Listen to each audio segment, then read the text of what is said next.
अब एक समय बाद में राम भगत बूढ़ा हो गया, पहले जैसी मेहनत नहीं कर पा रहा था, ज़्यादातर घर पर ही खाट में पड़ा रहने लगा। अब राम भगत के बेटे की बहू को ये अच्छा नहीं लगता था।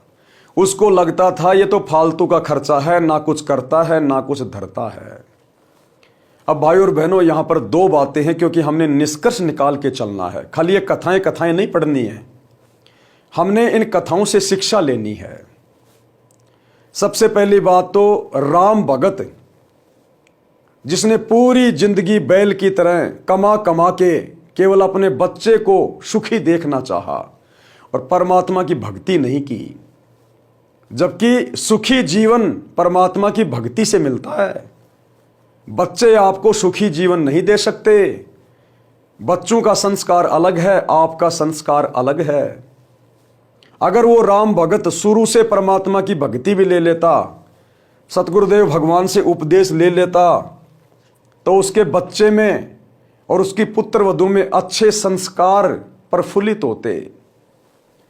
और अच्छे संस्कार वाले बेटा बेटी फिर अपने माता पिता को दुखी नहीं करते, उनको बोझ नहीं समझते, व्यर्थ का भार नहीं समझते उनको। और परमात्मा की भक्ति से भगत में इतनी शक्ति आ जाती है कि भगत जिस प्रकार से रोगी होकर आम दुनिया मरती है, उस प्रकार से भगत का बुढ़ापा नहीं कटता। उस भक्ति की शक्ति से परमात्मा अपने भगत को बुढ़ापे में दुखी नहीं होने देता, उसको रोगी नहीं होने देता परमात्मा।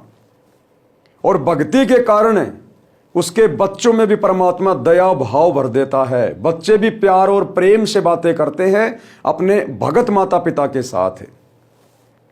तो राम भगत ने यह गलती की, वो केवल अपने बुढ़ापे का सहारा अपने बेटे को मानता रहा, अपनी पुत्र वधू को मानता रहा कि बेटे को बढ़िया खिलाऊंगा, बढ़िया पिलाऊंगा, आगे चलकर बेटे की शादी करूंगा, फिर मेरी पुत्र वधू आएगी, वो मेरी सेवा करेगी। लेकिन ये तो जीव की सोच है, जीव की सोच।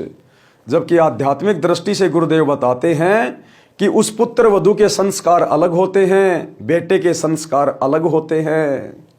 बचपन में तो बेटा माता पिता के अधीन होता है, इसलिए कुछ विशेष नहीं कह पाता। लेकिन जब बेटा जवान हो जाता है, उसके अपने संस्कार काम करने लगते हैं, वो तो उस समय पता चलेगा कि वो सपूत है या वो कपूत है, आपने चाहे कितनी परवरिश क्यों ना की है।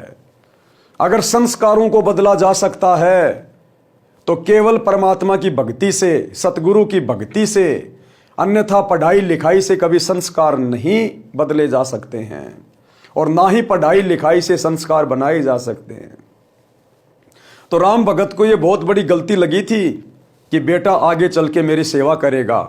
और जब बेटे की शादी हो गई, बेटे की बहू घर में आ गई, और जब बुढ़ापा आया तो वो बुढ़ापा उन दोनों को खटकने लगा।